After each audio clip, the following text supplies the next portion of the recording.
دەم باش تەماشاوانی گەلێکێژە هەڵویستی کوردان دنابەرە یەک ڕێزی و یەکبوون ئۆ دابەشبوون و ژێکڤەبوونێدا دنهادا به تایبەتی ئەف کریزە کوردها ڕاستی عێراقاتی و تایبەتی پەیوەندیên herêma Kurdistanê digel hikûmeta navandiya Iraqê هەڵویستێ کوردان هەڵویستێ gelek layên Kurdan aşkiranî nebû nimûne tevgera guran heye na هەڵویستێکی یەکلایەکردنە لەسەر کریزان هەیە یا Iraqê هەروەها هەڵویستێکی یەکێتیان نیشتیمانیە Kurdistanê jî gelek caran ji derên vê hezbê wisa xuya dikin ku هەڵویستیان jî diyarîne gelo heya îro jî rojnama siyasat ya Kuwêtê behsên dike ku Celal Talabanî gel hindê ku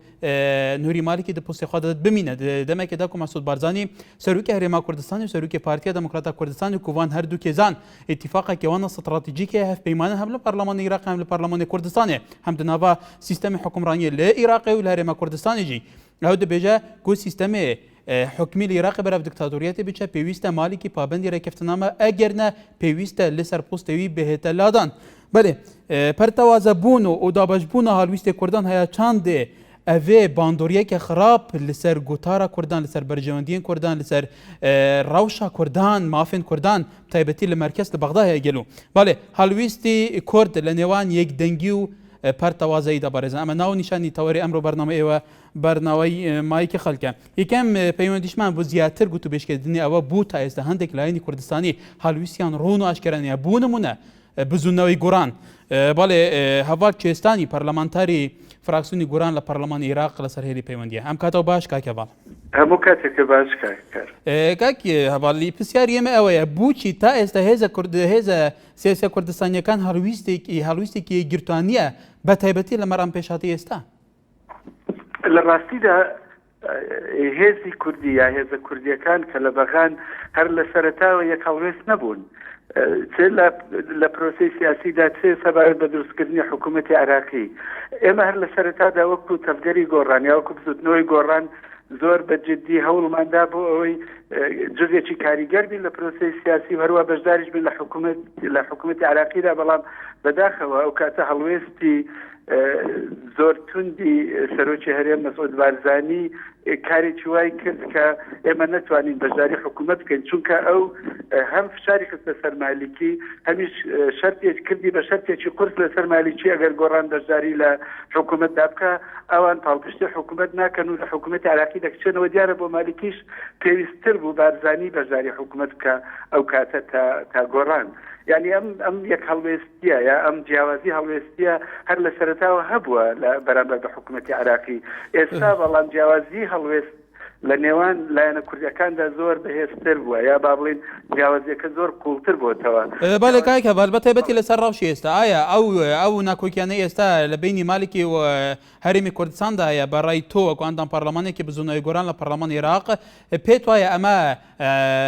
ئەو پەیوەندیە بە هەموو لایەنە سیاسیەکانی کوردستانەوە هەبێ لەگەر نوری مالکی لەگەل ئەو شێوازە ئیدارەکردنەیە کە نوری مالکی پەیڕەوەکە یان تەنیا هەڵویستی مالکە لەگەل بارزانی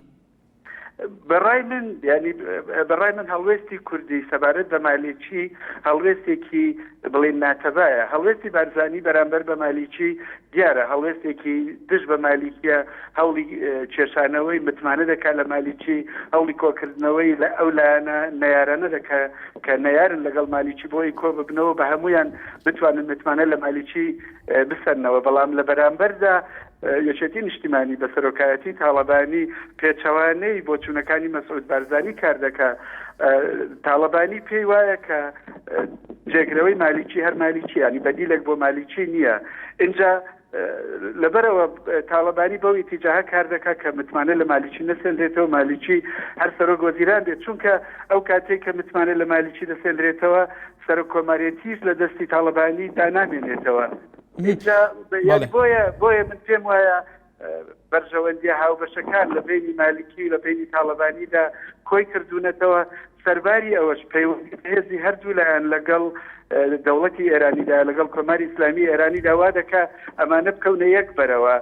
ئێرانیش تا ئێستا بە جددی و بە توندی پشتیوانی لە مالیکی دەکات من پێم وایە تا ئێران پشتیوانی لە مالیکی بکە مالیکی لەسەر حکومدا دەمێنێتەوە هیچ لایەنێک ناتوانێت متمانێت بەڵێ کاکەوان تۆ باسی هەڵویستی تاڵەبانی کە بێگومان پێش دۆڕۆژ پێم وایە تاالبانی لەگەل مالکی کۆبوتەوە لەسەر ڕەوشی ئێستا عێراق ئەی هەڵویستی گۆڕانیش چاودێران واڵێن کە تا ئێستا هەڵویستێکی ڕوون و ئاشکرا نییە بە تایبەتی ئەو بنەمایانەی کە مەسعود بارزانی سەرۆکی هەرێمی کوردستان ئەیەوێ نووری مالکی وا بکە کە بێگومان 4 ڕۆژیش ماوە ئەو سەقفە زەمەنیە کە پێداوە ماوەی 15 ڕۆژ ئەو ڕێککەوتنە جێبەجێ بکە ئەو بنەمایانە کە بۆ دەستنیشان کراوە ئێوە تاچان لەگەل ئەوەن ئەو بنەمایانە کە مەسعود بارزانی ناڕازیە لە ئەدای نووری مالکی تاچان منطقینە و تاچان ئێوە لەگەلن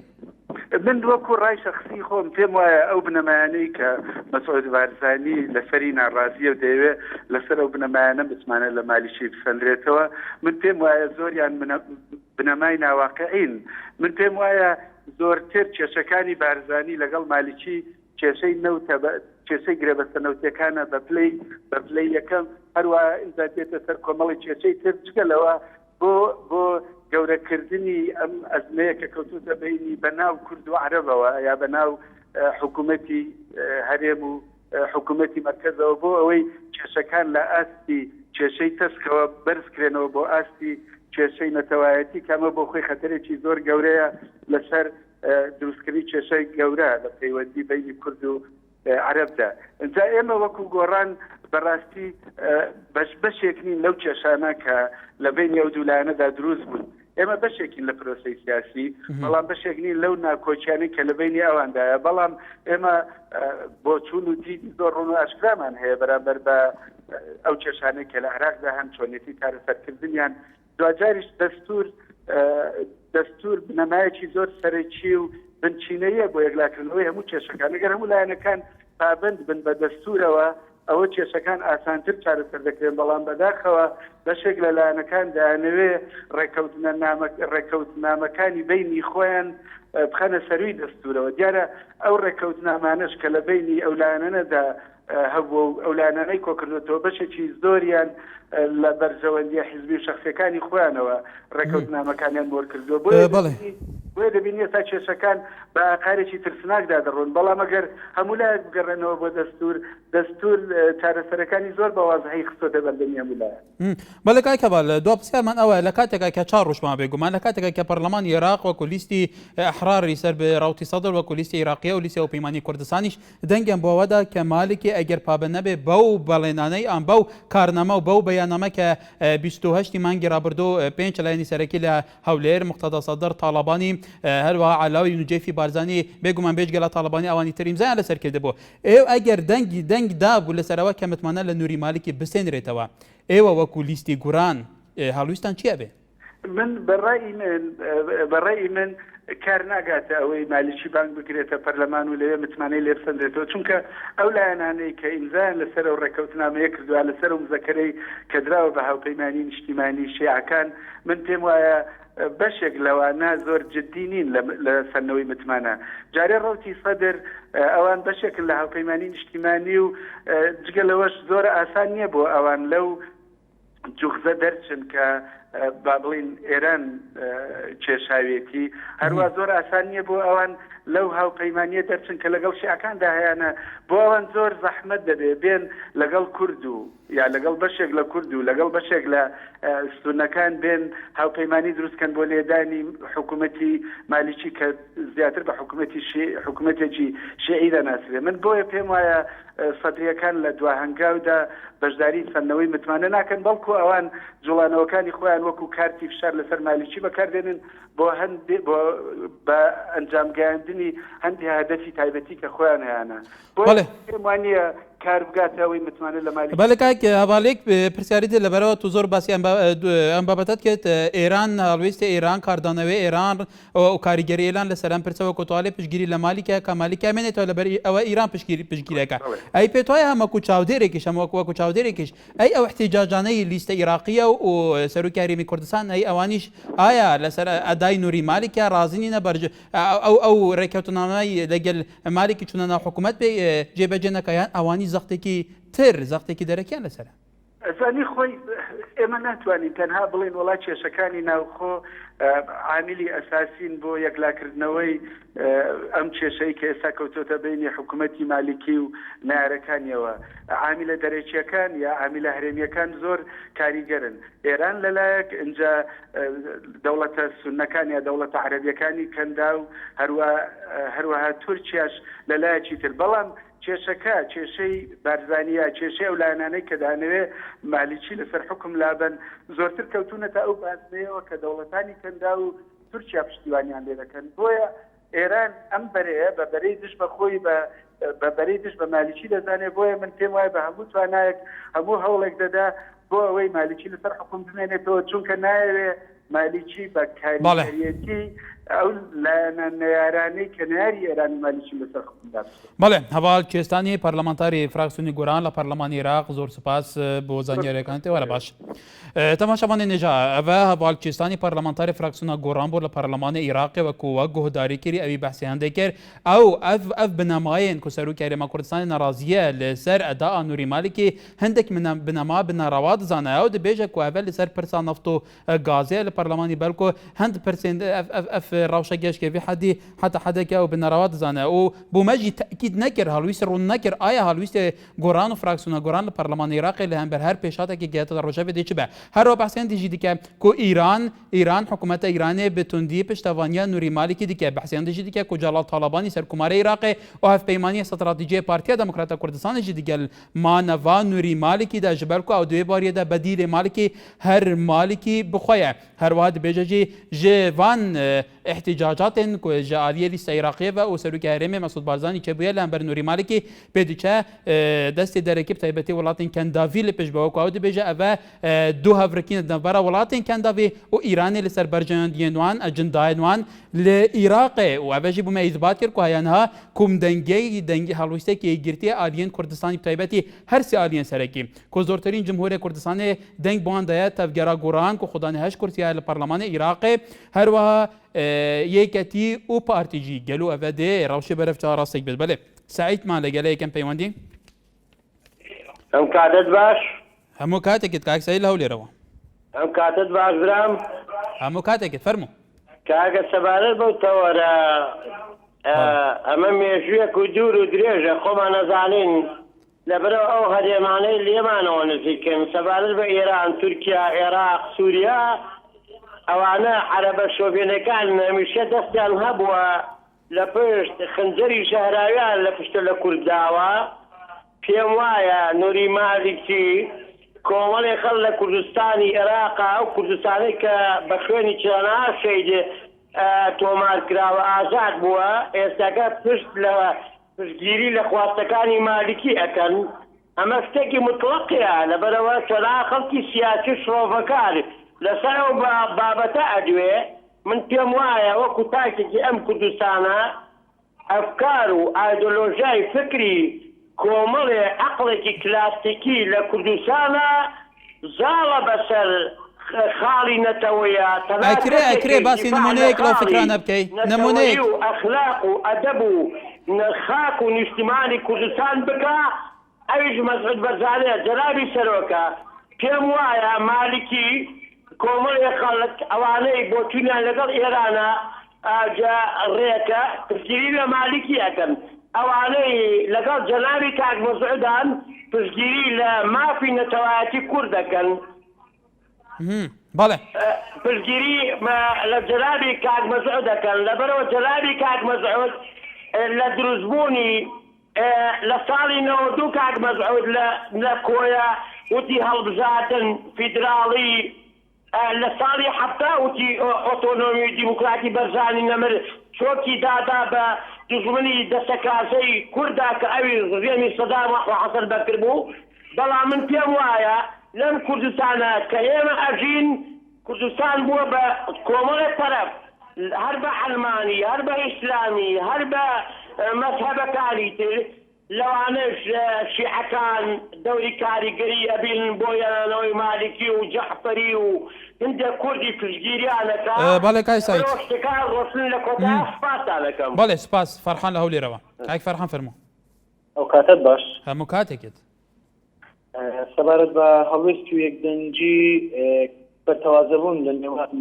بەڵێن ویستەکانی کورد و هەڵوێستەکانیاندا بەڕێی من ناتەباییە کە ئێستا بەڕاستی هەستی پێ دەکەین لە نێوان هێزە سیاسیەکان دەگەڕێتەوە لە بۆ سەرکردەکانی ئەو هێزانە و من پێم وایە هەڵبژاردننی نوێنەراتی پەرلەمانی عراق ئەو کات کە لە کەرکوک ئێمە 90,000 دەنگمان لەدەست چوو ئەو کات مەترسیدارترین قۆناغ بوو کە کورد پێدا ڕۆی ئەگەرنا ئێستا ئێمە لە کورد 8 نوێنەراتیمان دەبوو لە پەرلەمانی عراق و بە هەر هەموو عەرەب و تورکمانەکانیش 4 نوێنەراتیان دەبوو لەبەرەوەی ئەو کات دەبا خەڵکی ڕۆشنبیری کورد دەستیان لەسەر برینەکان دانابا و داوایان بکرد بە پێکەوە هاوپەیمانێکی سیاسی یاخود هاوپەیمانێکی هاوتەریبین لە نێوان هێزە سیاسیەکان دروست بکرابە بۆەوەی ئەو ڕۆژمان توانی بەوەکۆ ئەنجومەنە بڕیارە لەسەر چارەنووسی سیاسی ئەو وڵاتە بدابە بەڵام لێرە ئەمە دەتوانین هێشتاش زووە دەتوانین بێکەوە ئەنجومەنێک دروست بکەین بۆەوەی هەمومان پێکەوە هاوکەری بین هەمووشیان پێکەوە هاوکاری و کار ئاسانی بن لە بۆ سەرۆکی هەرێم ئێوە هەبڵان بە ئێمە لەو موقیفە دەربچین سەرۆکی هەرێم سەرۆکی کاک فەرحان ئەوەی تو بینی لەسەر شاشە دیدارێکی تایبەتی نوری مالیکە لەگەل NRT کە لەم شەوانە پەخشەکرێت مالێکی لە دیدارەکەدا بە ئەم شەو پێم وایە بەڵاوا کرێت بەشێکی مالێکی باستەوا کات کە ئەو کاتێ حکوومەتی ئێستا عێراق پێکێنرەوە ویستیانە لیستی گۆڕان بزوونەوەی گۆڕانیش بەژاری تێ بکە بەڵام مالێکی ئاڵێ مەسعود بارزانی بە توندی دژیەوە بووە کە تەنیا ئەڵێ بە من وتوای کرد یەک کورسیش بە لیستی گۆڕان بدەیت ئێمە بەیشوەیە بەژاری حکوومەتەکەی تو ناکەین ئەمە باستەوا کە نوری مالێکی سەرکردایەتی کوردیش بەوە تومەتبارەکە کە ئەوان خۆیان پەرتەوازن ئەی تو بۆ ئەمە چیاڵێ هەواڵی بەڕێزم خۆ بژردنەوەی گۆڕان لە وڵاتێکی تر نینە ئەمانە ساڵانە مانگانە چەندجارێک دانیشن لەگەر جەنابی سەرۆک چه جارانیش ئەندامانی ئەنجومەنی نوێنەرانی عراق لە سەرلستی گۆڕان لە سەرلستی لایەنەکانی تر لەگەر سەرۆکی هەرێم دانیشتنیان کردووە دەکرێت ئەو بابەتانە بە شەفافیتر لەگەر سەرۆکی هەرێم باز بکرێنەوە بێتە تەشەنوزاتێک جنابی نوری مالیکی بێ لێروکانە بکاتە ئیتیزایەکی وڵات پارێزی و نیشتیمان پارێزی بێ بە تاوی سەرکردەکانی تر بداتەوە هەواڵی بەڕێزم نوری مالیکی خەریکە دەبێتە یاریزانێک تەلاعوب بەلایەنە سیاسەکانی هەرێمی کوردستانەوە دەکا بۆ ئەوەی ببێتە بەڵێ کای فەرحان بەڵێ سپاس بۆ سەرنجت کای فەرحان ئەڵێ نوری مالیکە خەریکە بێت بە یاریزانێک بۆ بێ بە یاریزانی بەرەزان ئایا سەرکردایەتی سیاسی کورد سەرکردایەکی ژیر لە مالێکی زیرەکتر نەبوون بۆ ئەوان کە بێگومان ئەوان موسسی عێراقی نوێنە موسسی ئەو هەموو موسسات ئاساسیانە عێراقی نوێنە جەیشی عێراق لە دوای 2023 کورد پێکێنەوە مەجلیسی حکم کورد کاراکتەری سەرەکی بووە کورد کاراکتەری سەرەکی تەسامح و لێک نزیکردنەوەی شیعە و سونەکان بووە کە بە دەیان ساڵە دوژمنی یەکتر بوونە زۆر لە یەکتر دوور بوونە ئایا بوو لە ئێستادا نوری مالیکەیە کە کورد هوکارێکی بەهێزی دروستکردنی ئەم کاراکتەرە زلە سیاسیە لە ناو عێراقدا بۆ کورد نەبووتە یاریزانێکی بەهێز بەڵێ عەبدولقادر لە هەولێرەوە کاک عەبدولقادر فەرموو ئەو کاتە باش برای بەڕێز هەموو کاتێکت کاکە ئێستا بوویتە دوو سەنگەر سەنگەری مالکی و سەرگەری مەسعود بارزانی ئەوە خوا بمان پارێزی خوا ئیتیفاقی ستراتیژیەکەت بپارێزی وەڵڵی دەنا کورد دەستی لە قولیتی جواری دەستە دەرێ بە حەیاتی خۆی ناتانی داوای مافی کورد بکە مامجەلال لە کاتی خۆی زۆر لە مەسعود بارزانی باسی مافی چارەنووسی دەکرد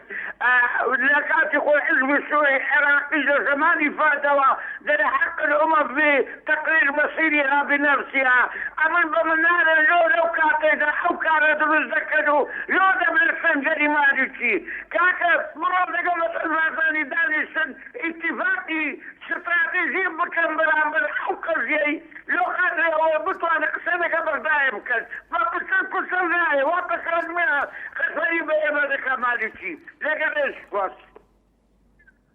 بەڵێ کاک عەبدولقادر بەڵێ کاک عەبدولقادر سپاس بۆ سەرنجی تۆش مستەفا لە باژارە دووکی ئەس باوەڕم گرمەیە کاک مستەفا کەرمکە ئێوەرە باش برا باشتر بووتە چه حالێتە کاکە کار باشی ئەس باشم سپاس کەرمکە براسە تەوەری بەرنامەیە مەوزوع ئەوەیە ئەگەر ئەم بژین ئەو ئەزمێ کونو کە ئەم بینین ئەگەر هات با و مثلا 2006 یان پاش قطع عراق 2004 و 6 5 7 تانگی اشتاك هبا ام دو بجين بلكي او نتاوي بيان بس نو كي سياسه مدار تكون بو مسؤولات بجن البغداد او نيرا او بيك الريجو كردت كتله العراقي الواد يعني كردستاني مثلا اكو غوران وبارتي كتي ازبج مصالح شخصيه ترى بو يجي زوره بروتين او حدا بتشتكي تو ترى جامجي ودارين ابسا چاره سر ببیچیم که معیشت خلکی کردستانی واسند تشتا آسیبی و که زود تشد ناخوی اوان او معیشت جیش تحقوز نکرنا و بحثی تشد زور مستر کنه هایی کش رأی که جواز هایی رأی جواز هيك ديجي كن نك بجوازه هنت يعني ديجي كن يجيب حالته كي أجابين مقارنة بكي تقريبا ديجي كن بجام جوادارين أو سركز سياسي كتور مايلنا بيجني كي بوي كي نحق بكن تور مايل أجا كالويستي وكريزي بيت شارع سريع وخلقي بكن طيبتي خلقي حريمي كي بغداد شرق بكون معامل ملاني بو ما كان نوري مالكي بيجي جعفري بري نوري مالكي منام هم پیش مرگی نمزاین کابری مالكي جعفري تذكريه ستوبيا جعفري دالاكي مالكي هذا مالكي بيصير مالكي كذي حتما يعني يقومون تداني عراق مركزي بغداد هذه جهات الدفاع عن السوري خوكت بله كاك مصطفى سپاس بارزان عبد الامير حسين بو ايكش روزنامان دبيجا كو بيغمان سرب كتله احرار يا صدر البرلمان العراقي دبيجا نوري مالكي خاصتوي دستاج بوست سركزيه بدا بمرجكه وكو اود بيجا كو ابراهيم جعفري جهگيره وبا بيغمان بريان هاجي ابراهيم جعفري سركزير العراقي بجي وكردان وتوم اوجي تومت باردكر كو کسی جيبه کار بالین خالینه دیگه کردان ابراهيم جعفري حتى كرد من كجاره كده نبي سري وزير وجاره قد نجي كلمه سري وزير نوري مالكي قال جارانجي تشاف دير في برسيدي كينجلو جه قرتيه نوري مالكي كرنا ما دي تشبه بله هفا الله ولي روا كاي كبر فرمو باش قربان سپاس الو بله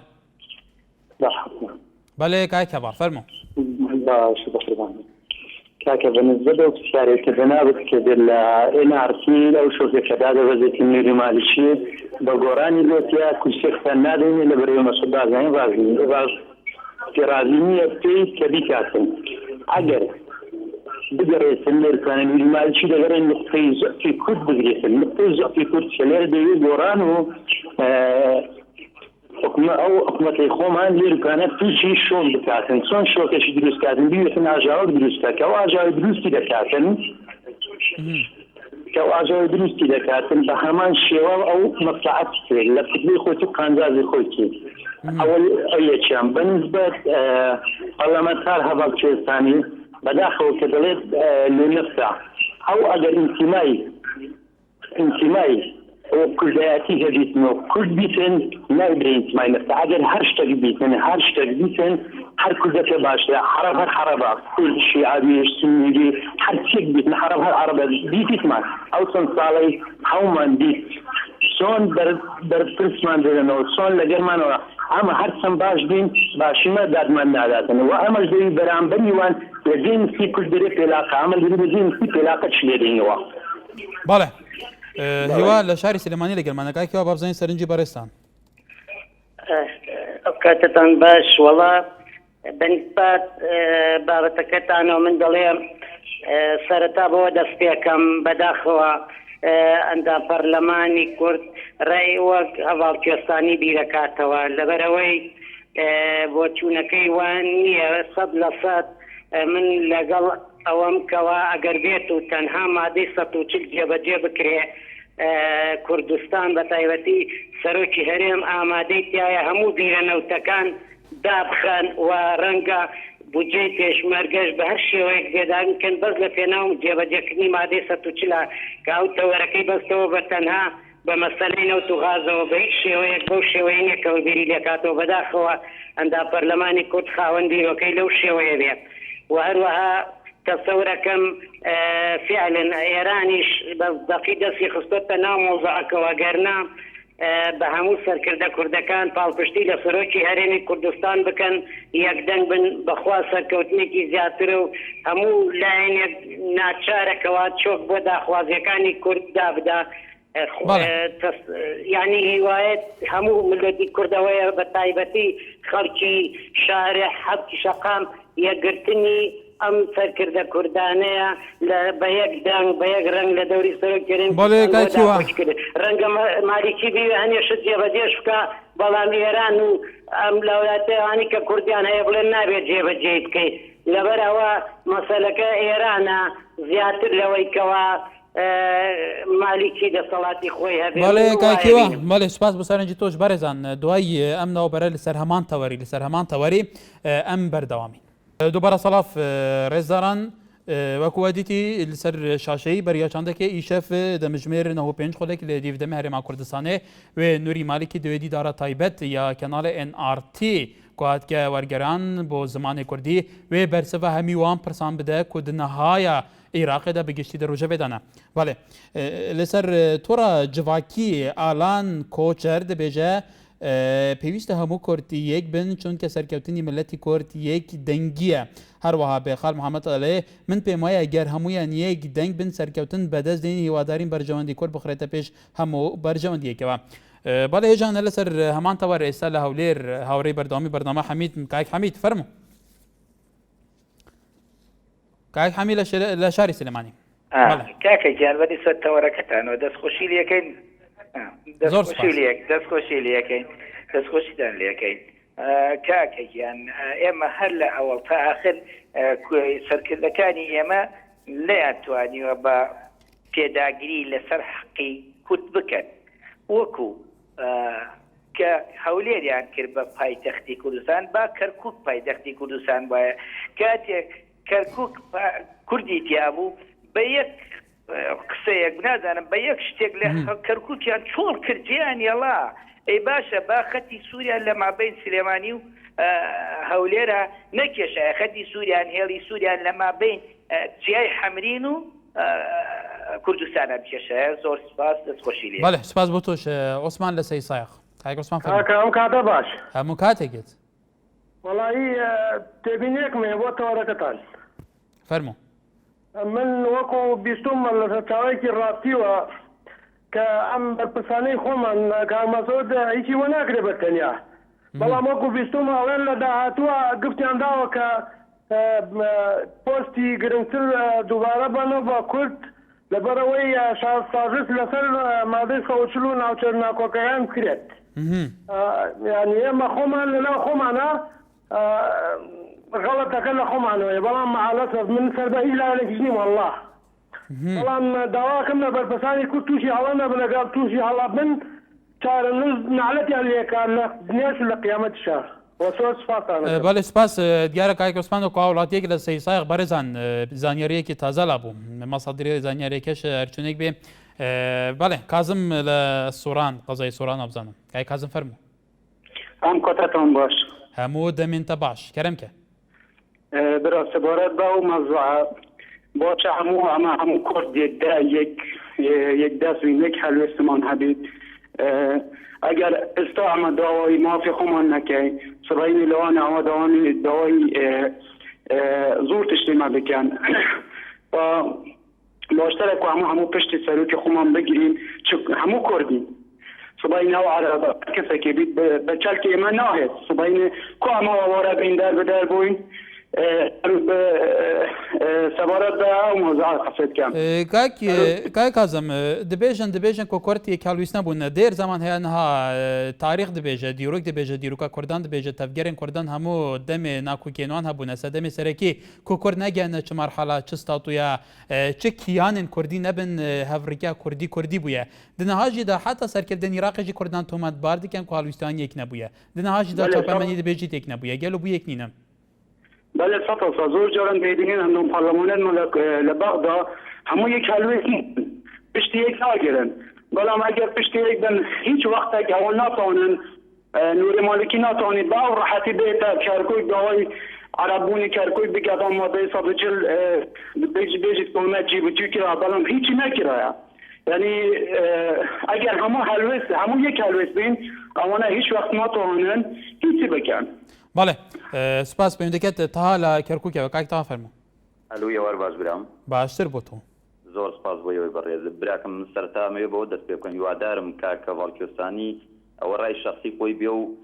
تعبیر لە سەروی و قیادەی خۆی نەکە هیوادارم وەکو شخصی خۆی ئەو قسەی کرد چونکە مالیشێگە گوێی لە وتارێکی لەو شێوەی بەوا بزانم زیاتر وەزعەکەی بۆ خۆشە بێ بەنسبەت کە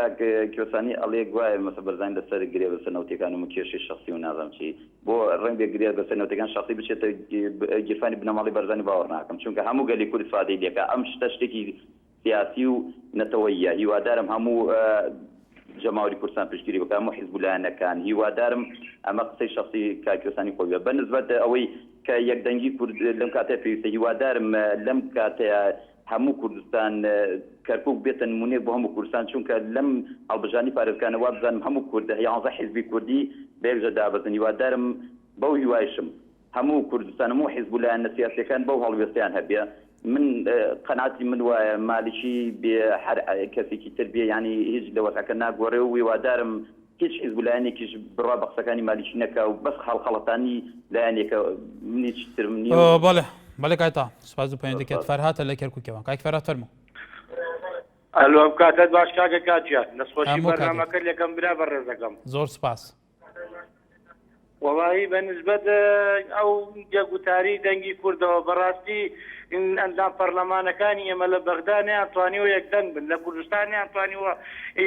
هەموو سەرکردە کوردەکان یەکدەنگ بن حتا لە کەرکووک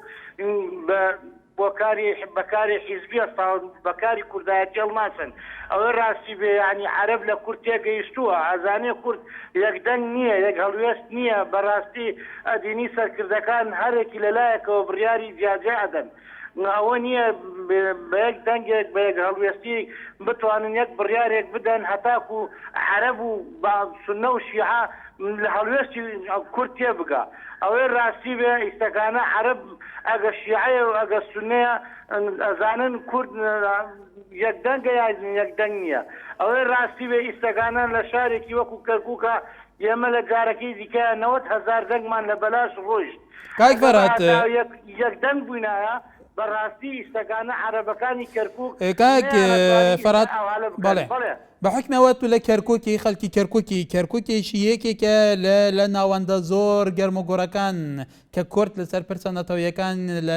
هەر لە دروستبوونی عێراقەوە تا ئێستا لەگەڵ حکوومەتی ناوەندی یەکێکە لە خاڵە هەرە گرنگەکانی پرزگیرێک و کێشە لە نێوان هەموو ئیتیفاق و هەموو بڕیار و هەموو دانوستاندنەکان حتا ئێستاش بێگومانار کەرکووک یەکێکە لەو نقطانە بەڵێ بەڵام لە کەرکووکە ئایا پارتی و یەکێتی وەکو کەرکووک حەزەکەم بەسەراحەتەن بینەریشێ وەکو کەرکووکێک ئەم جابیان پرسیار بدەیتەوە ئایا یەکێتی و پارتی لە دوای 2023 هاتوونە بۆ کەرکووک تا چەند ئیشیان لەسەر پرسە نەتەوەیەکان کردووە تا چەند پێکەوە ئیشیان کردووە بۆ ئەوەی خزمەتی شاری کەرکووک بکەن بۆ خزمەتی کوردبوونی کەرکووکی زیاتر بکەن ئایا تا چەند یەک گوتاریان هەبوویان پێچەوانەوە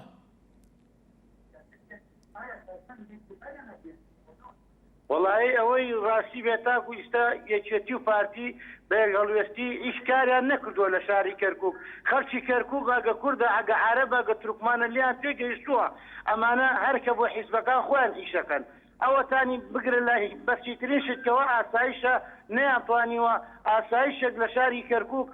دا بمەزێنن هەتاکو دوو ئیدارەی پێوە دیار نەبێ ئەوەی ڕاستی ئێستا خەڵکی کەرکووک یەک ئیدارەی ئەوێ یەک هەڵوێستی ئەوێ یەک سەرکردەیەکی ئەوێ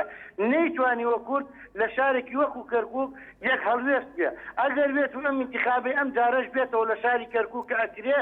بە یەک دەنگدا نەبەزین لە شاری کەرکووک بەرامبەر بە عەرەب وەکو ئەم جارەی ڕابردوومان لێ دێ بەڕاستی هیوادارم سەرکردایەتی بەڵێ کاک فەرهات خۆیان بچێتەوە یەکدەنگ بێ یەک هەڵوێست بێ ئەگەر لە بەغدا ئەگەر لە کوردستان بەڵێ کاک فەرهات سپاس بۆ پەیوەندیکەت بەڕێزان فەرهاتە کوشات ئەیانای و خەڵکی باژاری کەرکووکێ دەبێژە هەیەنەوە پارتی و یەکێتی لە کەرکووکێ بۆ بەرژەوەندین حزبی کارکردن ئەوان بێت تو ئەوەیەکێ بۆ بەرژەوەندین گشتی شول نەکردە و دوو ئیدارەی دناوە کەرکووکێدا دوو ئاسایشێن پارتی و یەکێتی باندۆریاوەیە خراپ لەسەر ڕەوشە کەرکووکێ بووە بەڵێ ناجی لە باژارە دووکێ کاک ناجی کەرەمتە چۆنێ باشی زۆر سپاس باشی زۆر سپاس فەرموو ئەگە تەلەڤیزیۆنە خۆی کێم کەی کاک ناجی بەرنامە ئاوازکیان برۆ زۆر سپاس مدەخوازی هەیە کەرەمتە بەڵێ تەلەڤیزیۆنێکێکە بەڵێ ئەس دەخوازی هەموو کۆداتکەم و ئەوێتەوە چه فرق لنا بين الزاخو أن حتى خانة قنامي يجبن ويقدس بن ببغدا خانة ببغدا عندما برنامج چه گوران بی چه پارتی بی چه یکتی بی تامیه دست بن و نوری مالی که زده همو کرده بلا بله تیویدارم هیویتەژی بۆ جادە کوردستانی گەشت بە بله سپاس محەممەد لە ژاراوە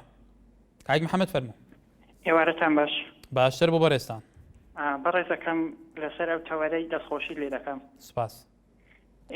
شاعیرێک ئەگە هەڵەنە بم قانیعی شاعیرە جوان دەفەرمێ دەڵە کورد ئەبد بە مەقسەد ناگا نۆکەری بێگانەیە دوو دڵن پیسن لەگەڵ یەک بۆیەوە بێلانەیە هۆکاری نەبوونی کورد بە دەوڵەتی سەر بەخۆ هەر ئەو هۆکارەیە خۆخۆریەکانە پیسبوونەکانە لەگەڵ خۆیان بۆ هەموو کەسێک دڵسۆزن خەیری میلەتەکەی خۆیان ئەوە هۆکاری نەبوونی سەرەکی ئێمەیە کە نەبووین بە دەوڵەتێکی سەر بەخۆ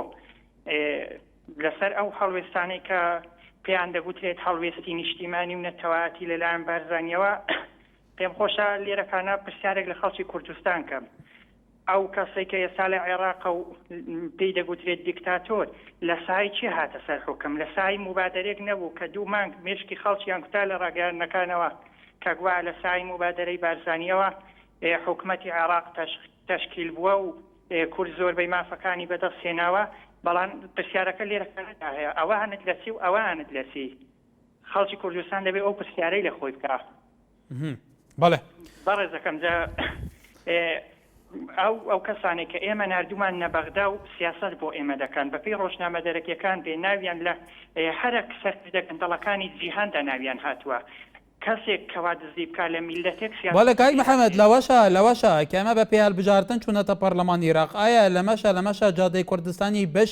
بەشی ئەو کێشانە بەرناکەوێ بەشی ئەو ڕەوشە خراپەی بەرناکەوێت کە بوو مادەم ئەمانە بە کۆتواڵی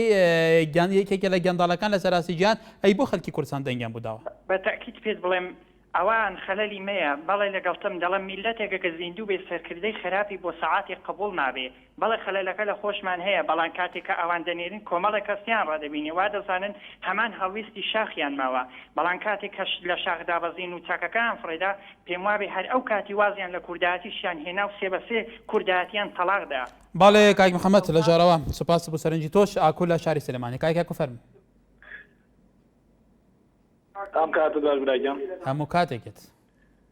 دەستخۆشی بەرنامەگەر لێکم گەلێک سوپاس بەڕێی من ئەمە ناپەیوەندی بە کێشەی کوردەوە نیە ئەمە کێشەی بین دوو شخصە مەسعود بەرزانی و نوری مالکی ئەگەر وانە خۆ کاتێک کە نوری مالکی کە ئەو حکوومەتەی پێکێنا لەسەر بە پشتگیری کورد لە کۆبنەوەی هەولێر اینجا ئەگەر وابوو ئەو کاتە ئەگەر پیاوێکی خراپ بوو ئەگەر دش بە کورد بۆ گەشۆڤێنی بوو ئەو کاتە بۆوانە بوو بەڵام ێستا بۆ بەرژەوەندی خۆیان ئەماکەن باشە ئەگەر باسی هەڵوێستی کورد دەکەن ئەی باشە بۆ ڕەخنە لە مەسعود بەرزانی ناگیرێکاڵێ ئەگەر یەک کورسی بدرێتە گۆڕان من بەشداری ناکەم من کە گۆڕانیش نیم بەڵام خۆ گۆڕانیش کوردە خۆ لە وڵاتێتەوە کاکە کۆ لە ڕەوشێکی کە ئێستا تو تاڕەوە ئەو ڕەوشات و تاڕەوە بێگومان نوری مالکی سەرۆکی یاریمی کوردستان نوری مالکی تۆمەتبارەکە بەوەی کە ئەو کارنامەی ئانکوا و ڕێککەوتنامەی هەولێر کە حکوومەت لەسەر تشکیل کردەوە پابندی جێبەجێکردنی ئەو بەرنمەیە نییە لە ئێستادا پێت وایە تاچان گرنگە گۆڕانی هەموو هێزەکان هەواڵویست بن ئەن ڕەتفعلێکیانە بێ لە بەراوە کەمالێکی لە جارێک لە جاران مەسعود بارزانی پێیوتەوە کە یەک کورسیش بە گۆڕان بدەین من بەشداری حکوومەتەکە دەناکەم ئایا لە سیاسەتا ڕەتفعلی شخصی مووقفی شخصی گرنگە یان هەڵویستێکی نیشتیمانی گرنگ کە لەسەر واقعی ئێستا بە تایبەتی ئەو ڕەوشەی دروست بووە بەڕای تۆ بە بێگومان هەڵوێستێکی نیشتیمانی بەڵام کام نیشتیمانی من هەر بەزەیم بەو خەڵکانەیە دێکە سواسی خواگەم کە پارتی نیم کە ئەڵێن جەنابی سەرۆکتر سەرنجی خۆتە بەڵێ جەنابی سەرۆک با پێت بڵێ مەم تونبوونەی کە گردوێتی کە تێک چووە مەسەلەکە وەیە کە نوری مالکی با سیوێکی ئاوی کرد ئەی سیوێکی ئاخۆ هەڵوێستی کوردی بوو بەڵێ کاکە کۆ لە شاری سلێمانی بارزان بێگومان هەر کەسێکی ئازادە سەرنجی خۆتان چوون نیشان بدەن بەڵێ سەفەر لە شێلا دزێز بارم کاک سەفەر کەرم کە ئێواری باش چاوانی باشی برا باشتر بۆتە گەلێک سوپاس حالێتە سوپاس کەرم کە دەستخۆشی بەرنامەجێتا بکەم سوپاس ڕاستی کاک هەواڵ کوێستانیان بێزار کردین ینی هیویدارم کەسانێت وەکی وا نەچنە بەغدانی نەریتیا کوردانەکەن وا دیارەش ئاخستنێت کاک کوێستانی هیچ تاکەر بووکینە دەستپێکە دەمەزراندنە حکمەتە عێراقی دەوێواندا راستی چا بجین و اوی موقف دروزبونا دولت وسا چکه کو وان اوت بيج مثلا مشكله بتي كاين نوفدارا بارزاني ومالكي دا مشكله اونينا اكر ام تقييمه كي بحكمه مالكي كاين باشا حكمه مالكي تكرياش بيج قال يعني جبليكو مثلا نفط وغازه اوان مساله تشمرجي حل كريا ماده صاد كايك سفر تبحث هلويست نای کوستانی کرا و بدیت ناتا و هلویست جارانجی که هلویست که منطقی بود چارچوبه برجاندی نتوی دا کو سرو کریم کردستان احتجاج سرانده کری کو هیچ کرسی بگورانه تدان دنا با حکومت انهای عراق تراستین اوج هلویست که باش نبود بس زیاد اوان چند اگر هبون یه باش نبود بس اگر ما خلطی اینا تا چهار سر کنیم ویگاف کی مشکله ناف بینا کردا و عرب دایا وکی ما گویی مثلا اوی مشکله بچی که نافده اینا بارزانی و مالکی دا باشه اگر رو ثابتن آنجا هم مشکله کدی بیجین ما اگر یاسا نفته و غازه بیدن از باورناک مثلا اف پاره نفت و غازه بس چطت یعنی نافدست بنامالا بارزانی دا اوجی بوش پیش خصنا کردستانه هاتنا کمپانی دیانی بو کردستانه پینگا و که برف پیش امچین اول نقطه که او یاد جوا که من گویی برای اگر اول تنه بیتم باشه اول یعنی دان نرخ یعنی بودی مثلا اوان بومادی صادو چل تکریه باله کاک سفر شرازه سپاس نشان لدهو کد گلمه کاک نشان کرم که چونه برا باشه از باشم سپاس کرم که سپاس ممنون از خود بیجم او کسی پشت مالکی دیش مالکی خرابتره تو کرده حقیش بکن نحمت کرد بید پشت مالکی بدیش مالکی خرابتره سپاس بله سپاس بسرن جاتا جی کاک صابر کل هوری لبغداوه بله کاک صابر فرمو كتل باسكاك كاديال همو كاتكت دسخوشي برنامج لكم رز السلام هي ابو مصطفى كتان زور سباس كاكا كاديال من زور بلا موسيرة او خلقان اشتكان زور بي زوري خلقان رزم اشتكان تكلكا هل او روجي توا صالي 2003 كالقل خلق شونا كركوك او لباتي اوي شريك بن لماوي او روجي كتي عندنا بتوانن مع فكاني خوان دەست بێن و هەوڵی ئەوە بدەن ئەوانەی کەوا چەند ساڵ ماڵی کوردیان داگیرکردەوە وەکو خانەکن پاکتیان کەن و بیان گێڕەوە بۆ سنوورەکەی خۆیان کە پێی بڵێ کاکە تۆ ئەگەر مسڵمانیت بۆ نییە لەسەر خاکێک نوێژ بکەی کە داگیرکرابێت تو کوڕی کوردی دەربەدەر کردووە کەوتنە شیشێنان و سیارە بردن ئەمە یەک ئەوایە کورد داوای ویلایەتی موسڵیشی بکردایە ئەوایە کورد پێش هەموو شتێکە چۆ بەغا داوای نازنامەی فەیلەکانی بکردایە كشيخ عمر وخمر علي وبابو شيخ واوانا هموي ماري كرد وسدان دربدري كدن وتوزيع كدن بصير دنيا لعلي غربي علي شرقيوه كرد باشا آية كرد من بقانون اشتكم آية صدام حسين بداد نوري وبرقية الراس هاتن يقل دوايين سوفيا كان هاتن كرديان دربدر كدو خاكا كان داجر كد لرقي قانون او داجريان كي يالا رقي زون واريو منالي كرديان دربدر كد بحزاران منالي كل بحر يجوا تابا در عباس لا أواخر كان لدى دربدري أمانة آية كرد أواني حزباتي كرداتي آية أوام شرم نية بو أوان لا أشكركو كادو آسايش ببيا أي شرم نية بو أوان ناس نفسو أن يبرين كاكجان إيوا زباخي دادو لشمعاو كبيرون سواو لخطواتي إيمان علي وأنا كوقتي خوي هاتا خوار زبيرو جرمي علي ككردي دربدر كرد 150,000 تا يدمر يزيدي كل عمري كوري عز تا عمرو اوان كرد كوجم تا كي كوجم بابا دجمنو بربري بشم كاك جيان ختي جبل حمرين بالي كاك صابير سنوري منه وخا بيزي قسا هزار دوانن ذكالا بالي بالي كاك صابير لبغداوه برزان سرنجويش بما جيتان بالي سيمدات لرانيا كاك سيمدا فرمو السيد عطاني باشي قالك سباس دست خوشی دەکەم بۆیە بەرنامەیە زۆر هەستیار گەلێک سوپاس کەرەمکە وەڵی ڕێزم من وەکو هاوڵاتیەک دەمێ مشارەکەکردنەوە بەڵێ بە قەنەعەتی ئەوەندەی کە خوێندنەوە بۆ کردبێ لە میدیاکاندا وەکو هاوڵاتیەک ئەو سیراعیکە هەیە لە مابینی کورد و بەغدا خۆزگە ئێمە وەکو میلەتی کورد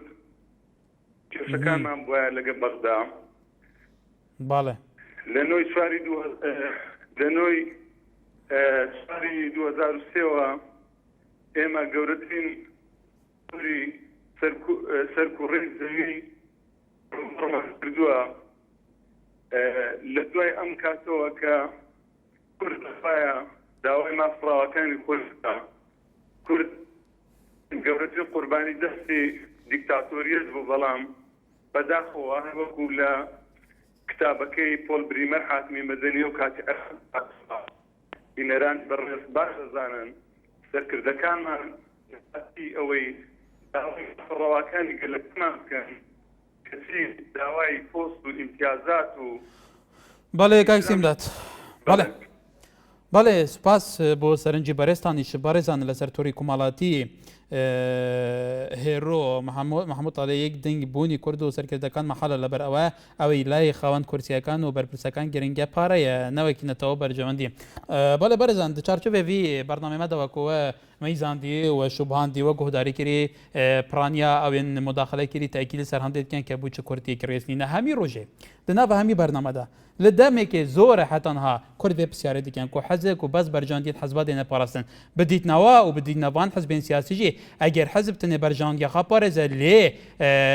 ئاسایشە جڤاکی ئاسایشە جڤاکێوێ کومالگەهێوێ مەترسیەدا بە جڤاکێوێ وڵاتێ مەترسیەدا بە گەلە حەزبێکە بەرژەوەندیین تەکجیە بن دێچا دەکاری دیناوە ملەتێکێ پڕکێشە ملەتێکێک و هەموو لێوە تهدیل سەر هەنە بەرژاندیین خۆشی بپارێزە بەێ بێگومانژێک چاودێرجی دەبێژن کوایەنها هەڵویستێ کوردان لەسەر پرس و ئەجندای نیشتیمانی و نەتەوەی هەڵویست یەک هەڵویست نینە داخوانیان بەڕوواژیانە بوو چونێن بەڕوواژیانە هەیە چەندێ وێ بەرژەوێ وێ مەترسی ئانکو کاریگەریە خراپ لەسەر سەقلێ کوردان ڤەختێن کوردان فشارێن کوردان وەراقێن کوردان بەرژەوەندیên کوردان گوتارە کوردا سیاستکردن و ئەجندا کوردایە بەێ هەیە سبەی تەوەرەکی گەرمتر خزمەتەوە دەبین هەر شاد و بەختەوە بنێوار باش